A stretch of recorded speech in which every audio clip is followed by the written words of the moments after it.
Hey, welcome, all my right thinkers. Thanks for tuning in to check out your boy, P Funk, thinking right out here in the lab where I do what I do for you.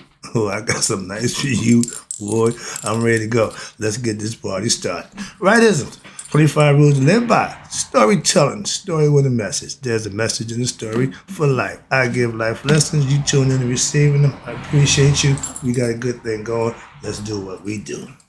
Right thinking mission is to enlighten, inspire, educate, and motivate you and all individuals to a higher spiritual level of enlightenment. Right thinkers way of life through mental and spiritual discipline. Practice daily will help and guide you to obtain your goal of spiritual enlightenment, aka know thyself. My mission is that all right thinkers know thyself. If you're a right thinker, your goal is to know thyself. See where we going with this? So let's get there together. I asked the question, do you know you? It's rhetorical. But if you don't have an answer for yourself, tune in. I can help you with that. That's what I do for you. A person who knows not and knows not that they know not is foolish. Disregard them. A person who knows not and knows that they know not, excuse me, is simple, but you can teach them. That's why I do what I do for you. Appreciate you too. Stay tuned. I got more for you. A person who knows not and believe and think that they know is dangerous, avoid them. I do. A person who knows and knows not that they know is spiritually asleep. I can awaken them. That's what I do for you. A person who knows, sleep with knowledge of self. I'm the spiritual alarm clock. That's what I do for you. Wake you up with knowledge of self. A person who knows and knows that they know is wise. Follow them. All these persons reside in you. Right thinkers, know thyself. And to Maya, be true. I'm still in the book. We about done with the book. We ain't got but a few pages left. With some good information here. So we doing right thinking advanced course. This is gonna be about breathing and concentration. Okay, see there? There's one breathing technique. Stomach going out, oxygen coming in. Inhale, the stomach goes in, oxygen goes out. That's a technique. I watched an hour-long show with breathing techniques. Everybody has their own technique. So pick one that's comfortable for you. But remember, right there, because this is all about, title, right there, let's talk about some important Egyptian scriptures on breathing and concentration.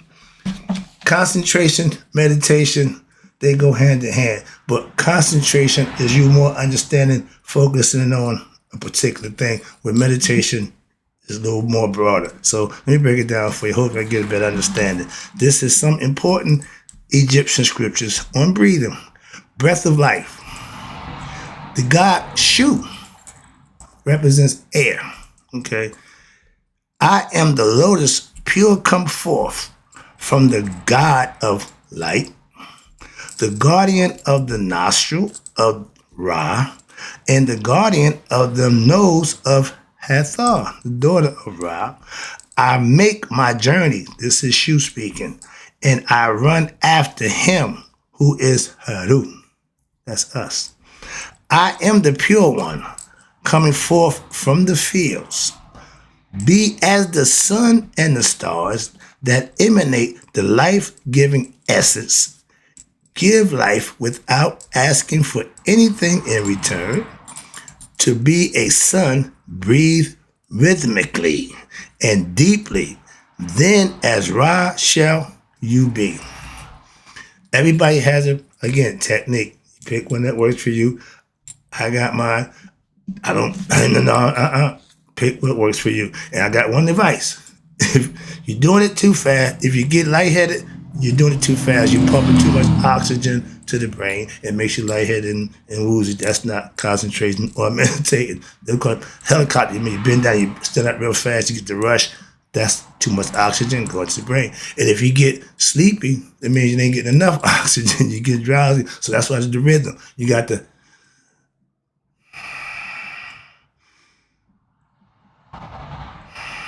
but you're concentrating on that so your mind ain't somewhere else so you can fall asleep or get too hyped. That's the purpose of rhythm. Okay, concentration. I remember as a kid, we had a game, put the cards down, and you would pick one up. Okay. You put it down. If it didn't match, you put them down. So when you come back again, you picked up a card. You have to be concentrating and focus on last card you turned over. If it was a 7, I got 7 here. Oh, I picked up a 7 over there. And I was coming up, and a lot of people didn't play that game well. So their concentration wasn't good. I would sometimes be embarrassed. Like, dude. So every individual concentration focus is different. Let's talk about that. But now, over here, I want to show you something. I want to get this. This is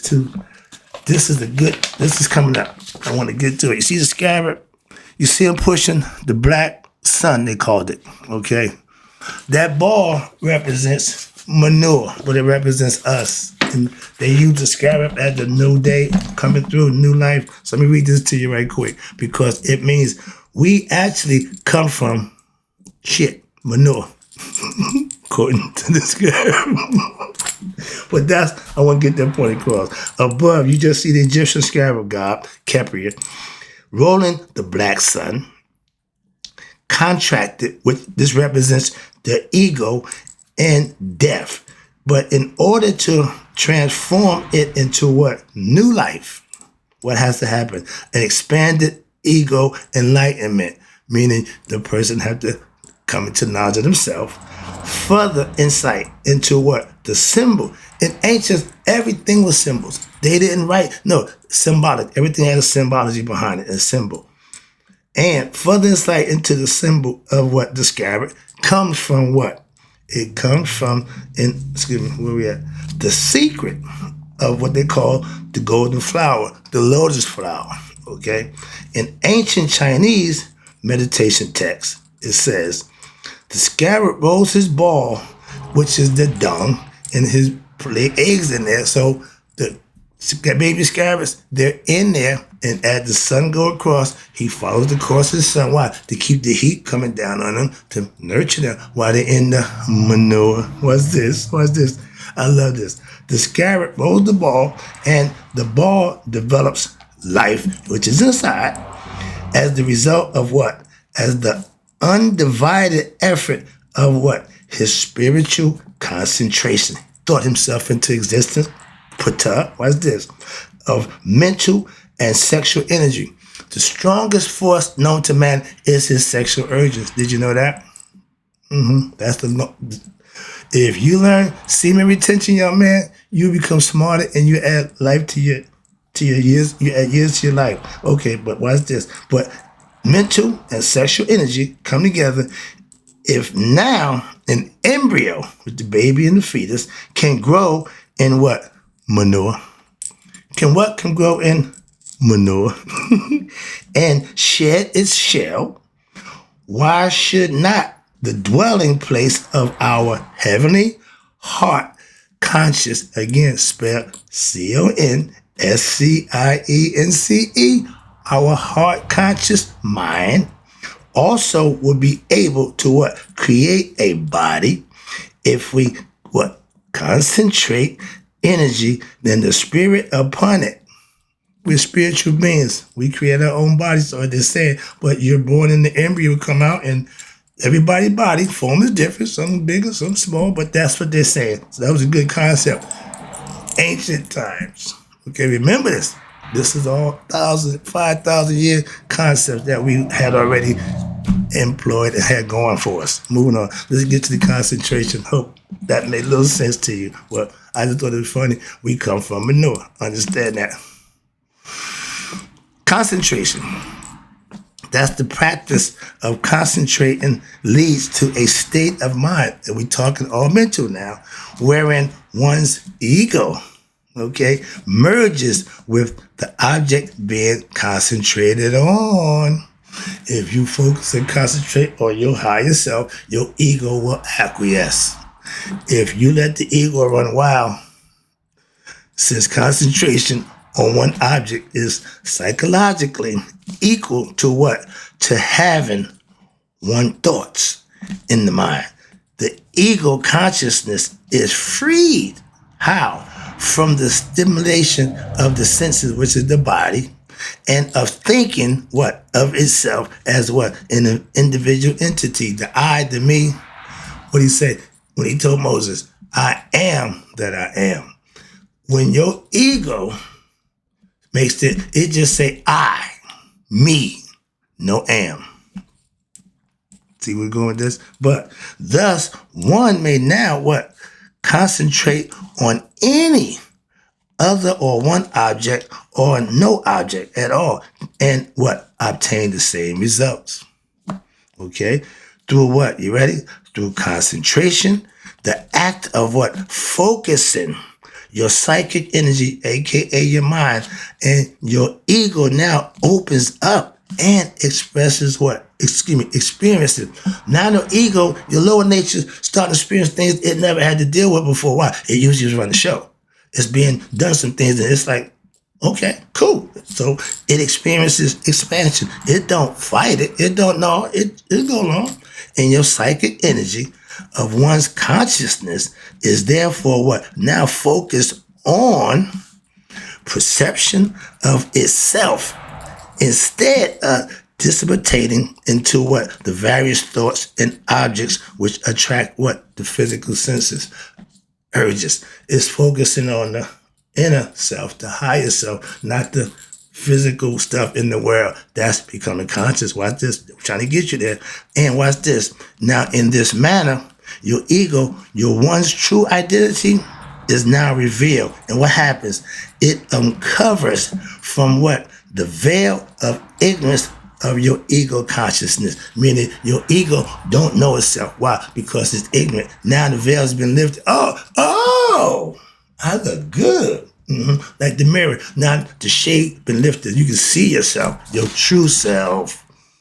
Hope you understand this. But the expansion may feel, watch this. Now here you go. And this is true. The expansion may feel like a loss of what? Body consciousness and your identity. Oh, so you don't know who you are. And one may forget, I love this, one's existence as what? An individual. The I disappears. Without the am, the I don't exist. And may feel what? The sensations of floating or falling. They really ain't under control. What's going on? Yeah, I don't, see?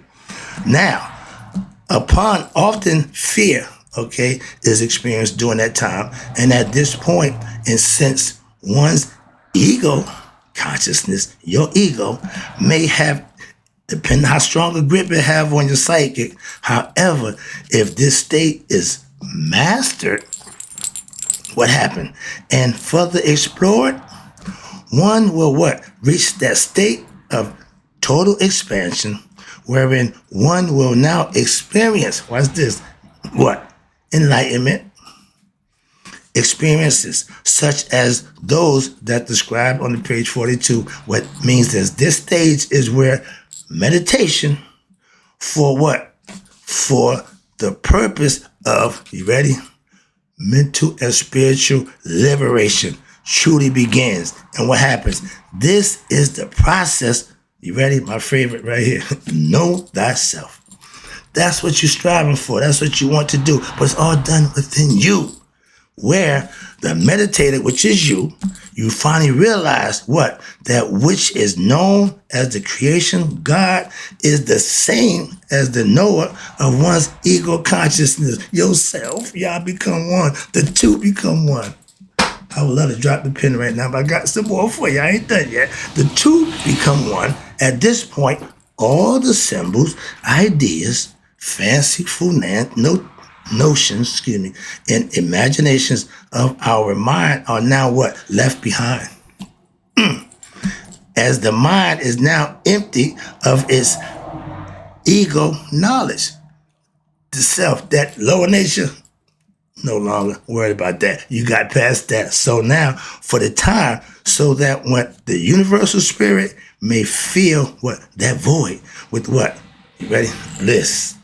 And knowledge of the transcendental absolute reality higher self, which is beyond the mental ideas and rationalizations, and thus one can now only be understood by what?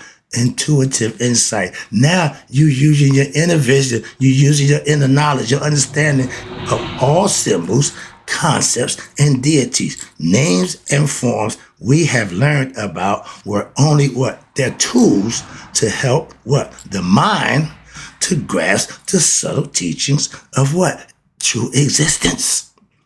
And must now give way to what? One's own realization of one's conscious existence. You know who you are. You know why you're here. You have a purpose to fulfill for yourself. And after that, the world is yours. Have at it.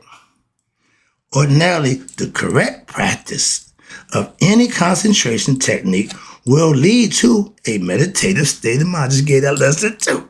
Been there. That's what I'm trying to show you. This is all mental. And focused mind. A meditative mind is the focused mind. Laser focus. This is what I do. This is what I do. This is what I do. This is what I do. And which will carry over where? Into your ordinary waking state. I mean, you're focused. You're mindful all the time. In Egyptian and Indian Kundalini, Tantric yoga, which is the physical body movement, and you got the Chinese Taoist meditation yoga, one is said to be now able, what? To actually enjoy one's enlightened state. Why? Because now your mind is focused and attention on what? Directed to the natural nature of sexual urges to promote one's evolution. You're not running around here trying to fulfill your lower nature. Now you have everything in perspective. Now you're a better person. These tantric techniques will release vast amounts of what? Energy, and are touted to be ready the most powerful evolutionary mechanisms requiring much training to understand and to fully master and control of oneself. Thus, they are considered to be what? The most highest of all mysteries. The mystery is to know thyself with what? Knowledge of self. I'm going to stop right here. Why? Because I did that lesson. I got a new lesson coming up. It's called Concentration Through the Energy Centers of the Body, along with the breath of my boy, Shu. So a nice fresh lesson coming for you. But in closing, hope you enjoyed the quick lesson about breath and concentration. Moving on to the next level. Okay. Right thinkers, may you all live to be 100. Me, 100 minus a day. So I never know that my right thinkers who concentrate have passed away. I'll be back with more lessons.